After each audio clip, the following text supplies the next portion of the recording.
काही इतर घटक पक्ष असतील. गेल्या 2.5 वर्षात झालं काय, एक राष्ट्रवादी होते त्याला 2 झाल्या, त्या ठिकाणी चिन्हही पळवून नेलं.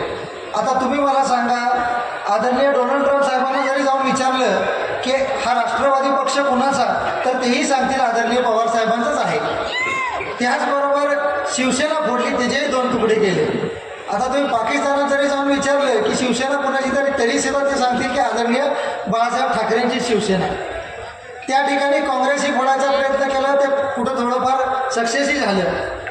कर तर तेव्हा झाला आपल्या तालुक्यात तुतारी पिपाणी या चिन्हाचा घोटाळा होतोय आणि लोकसभेला थोडंसं जास्ती मतदान पिपाणीला गेल्यामुळं सातारा जिल्ह्यातलं आपलं सीट पडलं आदरणीय शशिकांत शिंदे साहेबांचं. त्याच्यावरनं त्यांनी ते थोडंसं आकलन केलं आणि त्याच्यावरती एक अधिकृत पक्ष स्थापन केला आणि त्या पक्षाचं चिन्हावरती म्हणजे पिपाणी चिन्ह त्यांनी घेतलं, त्या चिन्हावरती आदरणीय दीपकराव चव्हाण साहेबांच्याच नावाचा एक व्यक्ती उभा केलेला आहे.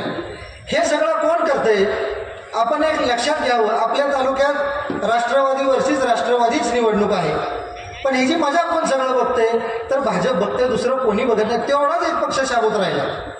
मग हे सगळं कोण करते, हे राजकारण कोण खराब करते, ह्याचा थोडासा आपण सर्वजणांनी विचार करण्याची एक गरज आहे.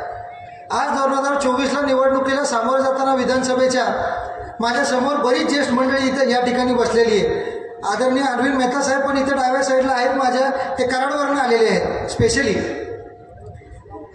तर मला एक सांगायचं आहे आपल्या सर्वांना की गेले 50 वर्ष झालं आपण या ठिकाणी राजकारण करताय.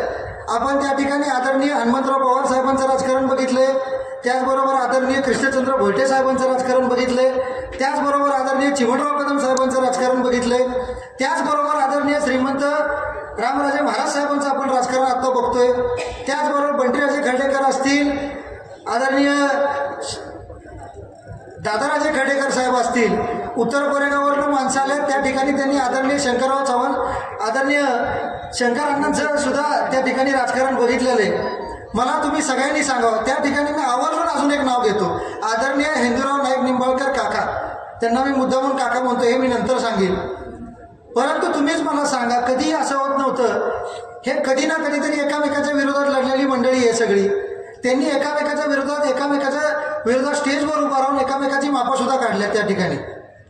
परंतु असं कधीही होत नव्हतं की निवडणूक झाली आणि त्यांच्या कार्यकर्त्यांना त्रास व्हायला लागलाय, त्यांच्या कार्यकर्त्यांना धमक्यांचे फोन जायला लागले, त्यांच्या कार्यकर्त्यांना सामान्य जनतेला, गोरगरीब जनतेला त्या ठिकाणी त्रास कधीही होत नव्हता, पण आता व्हायला लागले. हे कशामुळे होतं याचं थोडंसं आपण आकलन करावं आणि विचार करावा. त्याचबरोबर आपला फलटण तालुका या तालुक्यावर एक दुष्काळाचं कलंक होतं, पण 2009-10 साली जेव्हा 2 बलकवडीचं पाणी आपल्या आदरगी या गावात आलं, त्या ठिकाणी 2च माणसं पूजन करायला पाण्याचं गेली होती, आदरणीय चिमणराव कदम साहेब आणि आदरणीय महाराज साहेब.